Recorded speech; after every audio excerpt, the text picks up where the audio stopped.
The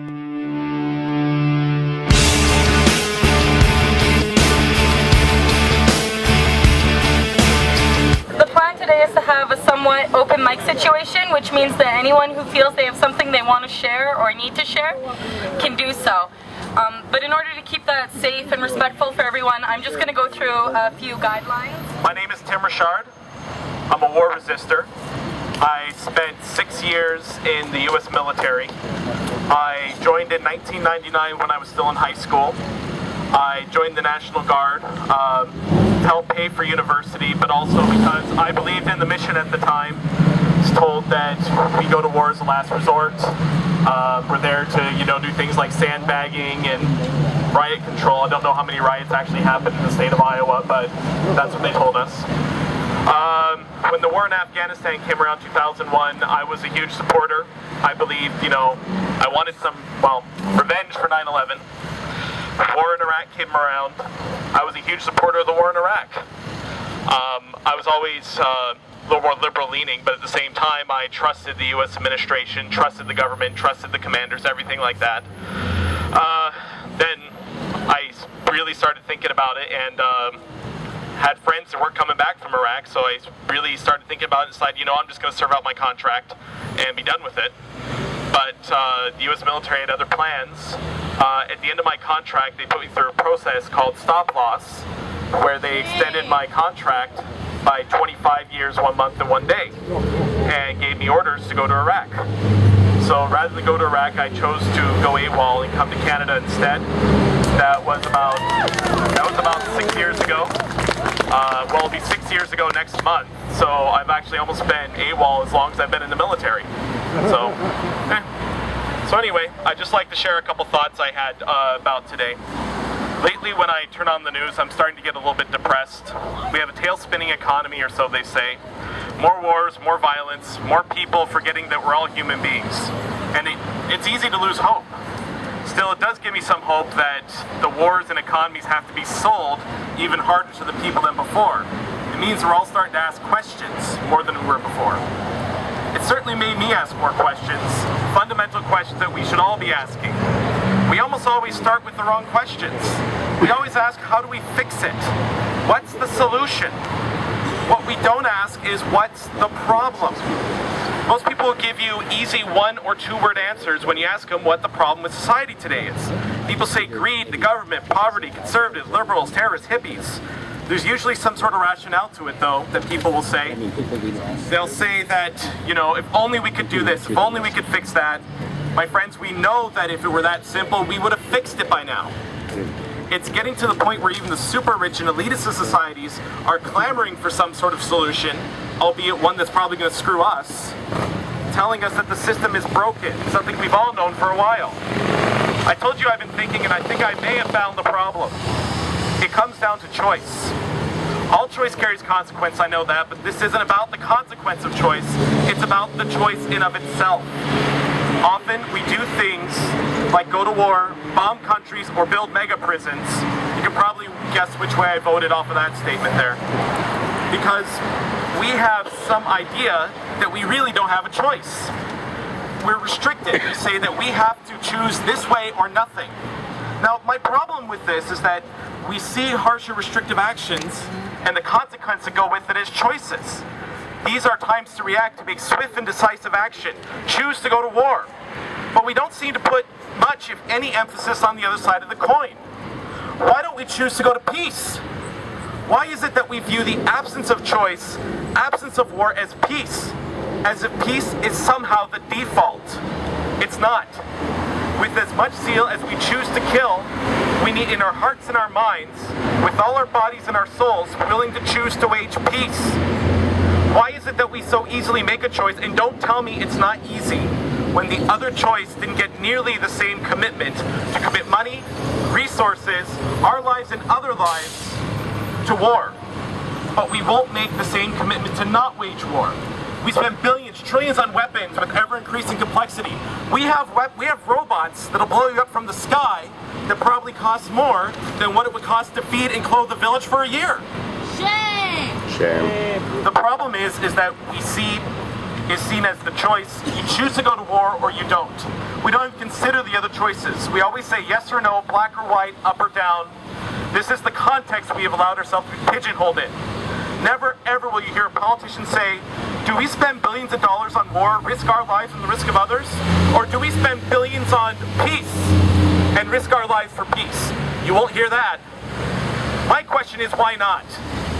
Until we collectively as a society decide that choosing peace is as much of a choice as choosing to go to war, we won't have the society we want, or the one that we hope to one day finally deserve. Now, you say, Tim, aren't you preaching to the choir? No, I'm preaching to the choir directors right now. You all are the choir directors. It's your job to leave here, recruit your own choir. Many of you are doing a fantastic job, but you tell people why you don't agree with this. You tell people, you tell your friends, you tell your neighbors why peace is a choice, why violence breeds more violence, why war only serves to bring the next war. Short of genocide of the opposing force, you'll just be fighting again. Find me a war where this wasn't true. Think of any war that wasn't true, that just merely served to set up the next war. Now, not many people know this, but I've become a pacifist now. And a lot of the pacifists come from my Christian views. So I'm just going to leave you with this. If nothing else, shows you how peace is a matter of choice. It comes from Matthew 18, 21, 22. Then Peter came to Jesus, a little windy, and asked, Lord, how often should I forgive someone who sins against me? 7 times? Now, 7 back then seemed like a ridiculously excessive amount of times to say, I forgive you, I'm sorry, let's make peace. I tell you, not 7 times, but 77 times. It's easy to choose not to forgive, to go to war, to kill. How easy is it to choose to wage peace, to forgive those who wrong you? So long as it depends on you, so long as it's your choice, live peacefully with all. Believe me, it does depend on you. Thank you. My name is Wendy Goldsmith, and I'm here today representing People for Peace.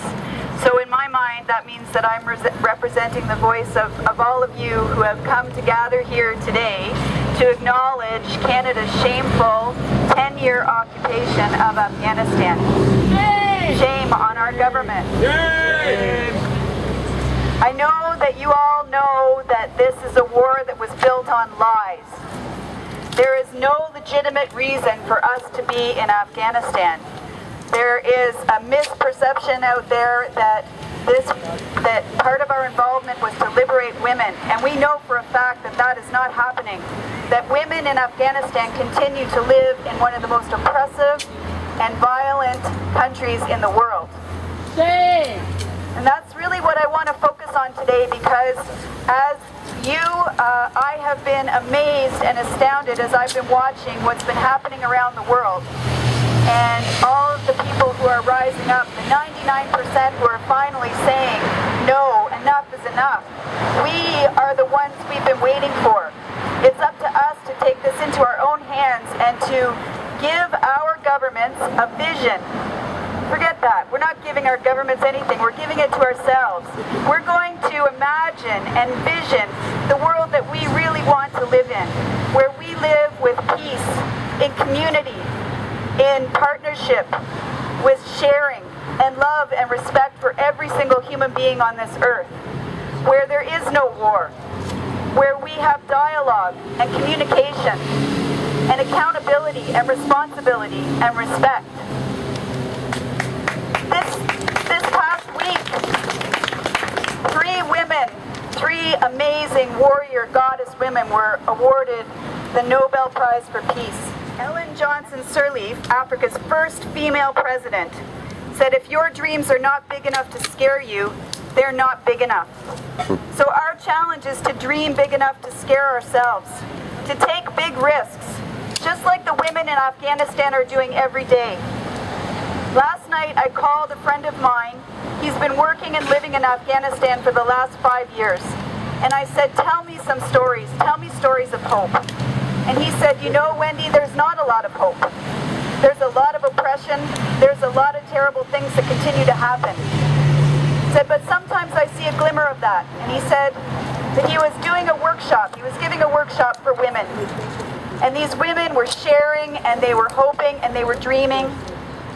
And halfway into the workshop, a terrible bomb blast happened, and it was just next door.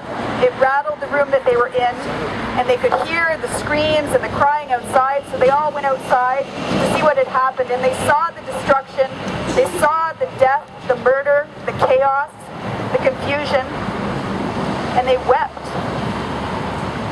And they held each other. And when they were done weeping, they got up, and they went back inside, and they got back to work. And they said, this is what we have to do. We have to carry on in spite of it all. We have to carry on and hope.